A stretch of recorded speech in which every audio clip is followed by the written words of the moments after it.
Hello everyone. आज हम 8th chapter start करेंगे, इलेक्ट्रोमैग्नेटिक वेव्स। इसका पहला टॉपिक है डिस्प्लेसमेंट करंट।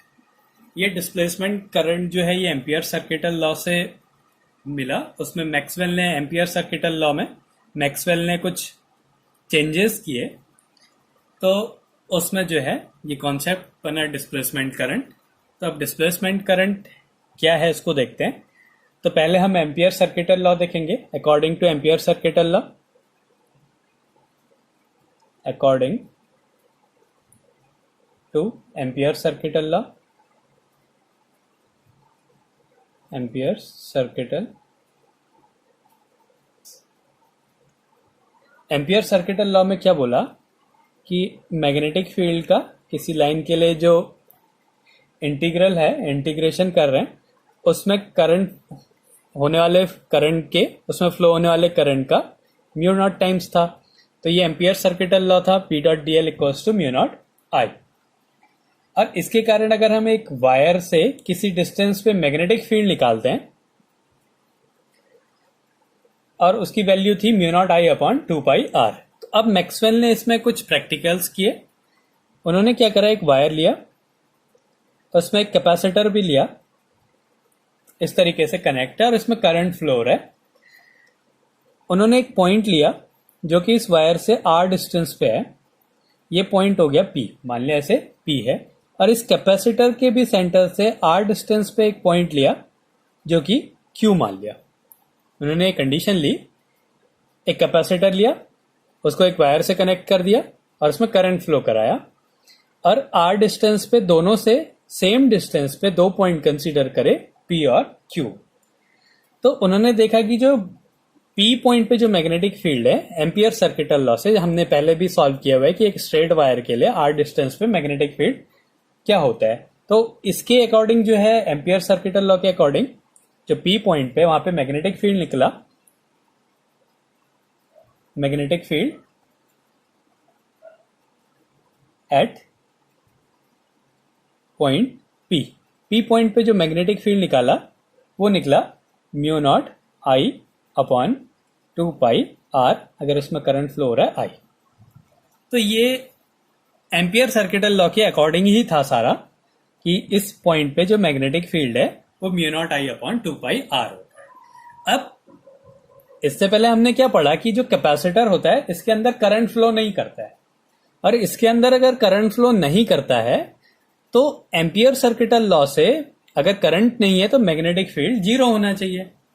लेकिन मैक्सवेल ने देखा कि इस Q पॉइंट पे भी मैग्नेटिक फील्ड उतना ही है जितना P पॉइंट पे था। इसके अकॉर्डिंग क्या होना चाहिए, एट पॉइंट Q, ये क्या है, इनसाइड द कैपेसिटर है, इनसाइड द कैपेसिटर। इस कैपेसिटर के अंदर मैग्नेटिक फील्ड क्या होना चाहिए, जीरो होना चाहिए इस लॉ के अकॉर्डिंग। लेकिन मैक्सवेल ने देखा, but Maxwell found that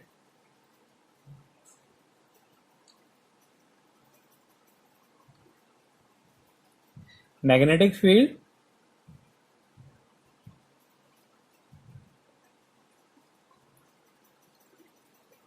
at Q is same as P, that is जो Q पॉइंट पे जो मैग्नेटिक फील्ड था वो था mu naught I upon 2πr। लेकिन इसके अंदर कोई करंट फ्लो नहीं होता है, उसके कारण मैग्नेटिक फील्ड जीरो होना चाहिए। लेकिन मैक्सवेल ने ये देखा कि जो पॉइंट P पे मैग्नेटिक फील्ड है वही पॉइंट Q पे भी मैग्नेटिक फील्ड है, अगर हम डिस्टेंस को सेम ले लें। तो इसका मतलब क्या है, इसके अंदर भी एक करंट है। इसी करंट को मैक्सवेल ने बोला डिस्प्लेसमेंट करंट। इसके बाहर जो करंट है उसको बोला कंडक्शन करंट, और उसी कंडक्शन करंट को कैपेसिटर के अंदर एक दूसरा करंट उसको डिस्प्लेस कर देता है, जिसके कारण ये मैग्नेटिक फील्ड आया, और उस करंट को बोला displacement current. Then Maxwell gave the term displacement current. Maxwell gave the term displacement current. Displacement current. अब इसको सॉल्व करते हैं। अब हमें पता है कि जो E की वैल्यू होती है वो होती है Q upon epsilon naught A। एक कैपेसिटर के अंदर जो इलेक्ट्रिक फील्ड होता है वो होता है Q upon epsilon naught A। और जो फाई फ्लक्स है वो होता है E इंटू A। तो अगर हम E की वैल्यू यहाँ पे पुट कर दें तो हमें मिलेगा फाई इक्वल्स टू E की वैल्यू पुट कर दें Q upon epsilon naught A upon A, तो ये कैंसिल हो गया। तो फाई की वैल्यू मिली Q अपॉन एप्सिलॉन नॉट। अब अगर हम इसका डिफरेंशिएशन करते हैं, now d phi by D t, इसका टाइम के रिस्पेक्ट में डिफरेंशिएशन कर रहे हैं, तो ये क्या मिला 1 upon epsilon naught d Q upon D t. और D Q upon D T होता है आई, ये इंस्टेंटेनियस करंट है।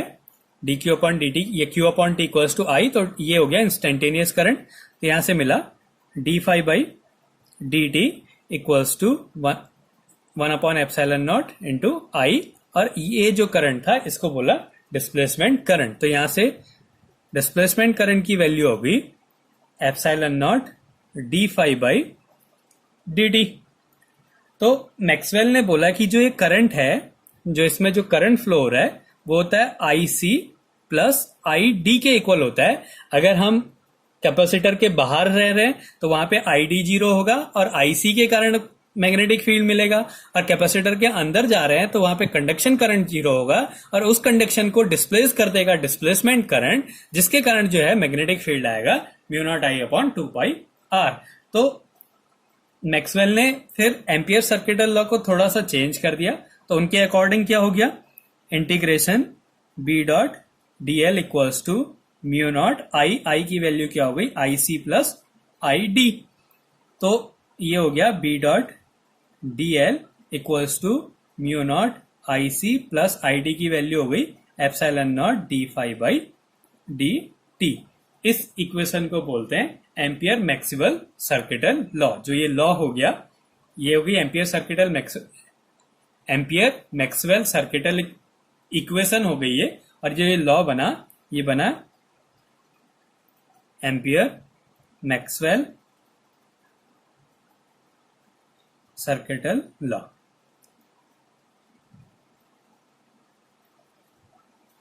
तो क्या था कि इसके जो एम्पियर सर्किटल लॉ है उसके अकॉर्डिंग कैपेसिटर के अंदर करंट ना होने के कारण मैग्नेटिक फील्ड जीरो हो जाना चाहिए। लेकिन मैक्सवेल ने यह बोला कि इस कैपेसिटर के अंदर करंट जीरो नहीं होता है, इसके अंदर जो करंट होता है उसको बोलते हैं डिस्प्लेसमेंट करंट और उसकी वैल्यू होती है epsilon naught d phi by D t. तो इसको थोड़ा सा चेंज करके मैक्सवेल ने चेंज करके ये बना दिया कि B dot D L equals to mu naught I c plus epsilon naught d phi by D t. तो ये हमारा पहला टॉपिक है डिस्प्लेसमेंट करंट। तो डिस्प्लेसमेंट करंट क्या है, कैपेसिटर के अंदर एक ऐसा करंट होता है जिसके कारण मैग्नेटिक फील्ड उतना ही मिलता है जितना उसके बाहर मिलता है, उस करंट को बोलते हैं डिस्प्लेसमेंट करंट। वो कंडक्शन करंट को डिस्प्लेस करके खुद एक करंट बना देता है जो है डिस्प्लेसमेंट करंट। अब इसके बाद अगला टॉपिक है सोर्स ऑफ इलेक्ट्रोमैग्नेटिक वेव, कि इलेक्ट्रोमैग्नेटिक वेव का सोर्स क्या होता है। जैसे कि हमने स्टार्टिंग में ही देखा था कि अगर चार्ज रेस्ट में है तो हम इलेक्ट्रोस्टैटिक्स पढ़ते हैं, अगर चार्ज मूव कर रहा है कांस्टेंट वेलोसिटी से तो हम मैग्नेटिज्म पढ़ते हैं, और चार्ज अगर एक्सेलरेट करने लग जाए तो हम पढ़ते हैं इलेक्ट्रोमैग्नेटिक वेव। तो ये इलेक्ट्रोमैग्नेटिक वेव के पहले सोर्स के बारे में पढ़ेंगे, फिर ये उसका प्रोपगेशन है इसको समझेंगे। तो पहला है सोर्स ऑफ इलेक्ट्रोमैग्नेटिक वेव। तो इसके कुछ पॉइंट है। अगर कोई चार्ज रेस्ट में होता है तो वो अपने चारों तरफ एक इलेक्ट्रिक फील्ड बना देता है। An electric charge at rest, अगर कोई इलेक्ट्रिक चार्ज रेस्ट में है तो वो क्या बनाएगा, अपने चारों तरफ एक इलेक्ट्रिक फील्ड बना देता है। उसके कारण क्या बन जाता है, इलेक्ट्रिक फील्ड बन जाता है उसके चारों तरफ। और अगर चार्ज मूव करने लग जाए, दूसरा पॉइंट है मूविंग चार्ज, अगर चार्ज मूव कर रहा है तो क्या कर देता है, अपने चारों तरफ इलेक्ट्रिक फील्ड, तो चार्ज है तो इलेक्ट्रिक फील्ड होगा ही होगा, और चार्ज अगर मूव करने लगे तो वो एक मैग्नेटिक फील्ड भी बना देता है। तो अगर चार्ज मूव कर रहा है तो इसने कौन कौन से फील्ड बना दिए? इलेक्ट्रिक फील्ड और magnetic field. Electric and magnetic field, उसने क्या बना दिया? इलेक्ट्रिक फील्ड भी बना दिया और मैग्नेटिक फील्ड भी बना दिया। फिर अगला है कि अगर चार्ज जो है एक फाइनाइट एसेलरेट, चार्ज जो है वो एसेलरेट करने लग जाए, charge is moving with finite acceleration,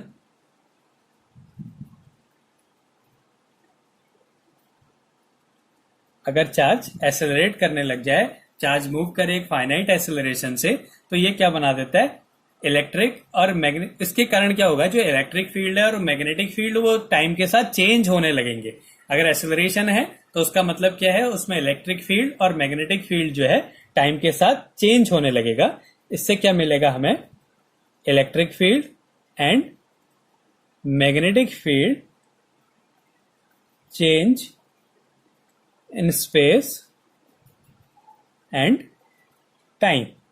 तो अगर इलेक्ट्रिक फील्ड चेंज हो रहा है तो वो मैग्नेटिक फील्ड बना देगा, और मैग्नेटिक फील्ड चेंज हो रहा है तो वो इलेक्ट्रिक फील्ड बना देगा। तो वो एक दूसरे में चेंज होते रहते हैं। इलेक्ट्रिक फील्ड मैग्नेटिक फील्ड बनाता है, मैग्नेटिक फील्ड इलेक्ट्रिक फील्ड बनाता है, इलेक्ट्रिक फील्ड फिर मैग्नेटिक फील्ड बना देता है, जिसके कारण क्या बन जाती है? इलेक्ट्रोमैग्नेटिक वेव्स जो है वो प्रोड्यूस हो जाती है।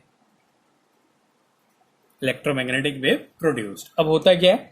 ये इलेक्ट्रिक फील्ड में है, इसमें हमने चेंज करा इलेक्ट्रिक फील्ड, ये हम चेंज कर रहे हैं। तो ये जो चेंजिंग इलेक्ट्रिक फील्ड है ये क्या कर देता है? मैग्नेटिक फील्ड बना देता है। तो ये इलेक्ट्रिक फील्ड था, उसने क्या करा? एक मैग्नेटिक फील्ड बना दिया परपेंडिकुलर डायरेक्शन में, ये उसका मैग्नेटिक फील्ड बना। अब इस मैग्नेटिक फील्ड के चेंज होने के कारण फिर से इलेक्ट्रिक फील्ड बन गया, लेकिन उसके ऑपोजिट डायरेक्शन में बन गया। और ये जो इलेक्ट्रिक फील्ड में चेंज हो रहा है ये फिर से एक मैग्नेटिक फील्ड बनाएगा। ये मैग्नेटिक फील्ड में चेंज होगा, फिर इलेक्ट्रिक फील्ड बना देगा, और इलेक्ट्रिक फील्ड में चेंज होगा तो वो मैग्नेटिक फील्ड बनाएगा। तो इस तरीके से क्या बनती है? इलेक्ट्रोमैग्नेटिक वेव प्रोपेगेट होने लग जाती है। तो ये जो होता है इलेक्ट्रोमैग्नेटिक वेव का ट्रांसवर्स नेचर होता है। इसमें इलेक्ट्रिक फील्ड, मैग्नेटिक फील्ड और जो इलेक्ट्रोमैग्नेटिक वेव की प्रोपेगेशन की जो डायरेक्शन होती है वो एक दूसरे के परपेंडिकुलर होते हैं। अगर इलेक्ट्रोमैग्नेटिक वेव एक्स एक्सिस में प्रोपेगेट कर रही है तो इलेक्ट्रिक फील्ड और मैग्नेटिक फील्ड जो होंगे वो वाई और जेड एक्सिस में चेंज होंगे। या फिर अगर इलेक्ट्रिक फील्ड वाई एक्सिस में जा रही है तो इलेक्ट्रोमैग्नेटिक वेव वाई एक्सिस में जा रही है, तो जो प्रोपेगेशन होंगे वो जेड और एक्स एक्सिस में होंगे। तो ये होता है source of electromagnetic wave. Electromagnetic wave कैसे बनती है? अगर चार्ज एक फाइनाइट एसेलरेशन से मूव करने लगे तो क्या करता है? उसमें इलेक्ट्रिक फील्ड और मैग्नेटिक फील्ड में चेंज होने लग जाता है, और यही इलेक्ट्रिक फील्ड और मैग्नेटिक फील्ड में चेंज होने के कारण वो क्या बना देती है? कि इलेक्ट्रोमैग्नेटिक वेव बना देती है। और ये जो इलेक्ट्रोमैग्नेटिक वेव्स होती है इसका जो नेचर होता है वो ट्रांसवर्स नेचर होता है, मतलब इलेक्ट्रिक फील्ड और मैग्नेटिक फील्ड के परपेंडिकुलर जो है वेव प्रोपेगेट करती है। ये इसका प्रोपेगेशन है। तो इस तरीके से डिस्प्लेसमेंट करंट और इलेक्ट्रोमैग्नेटिक वेव्स के बारे में हम पढ़ते हैं।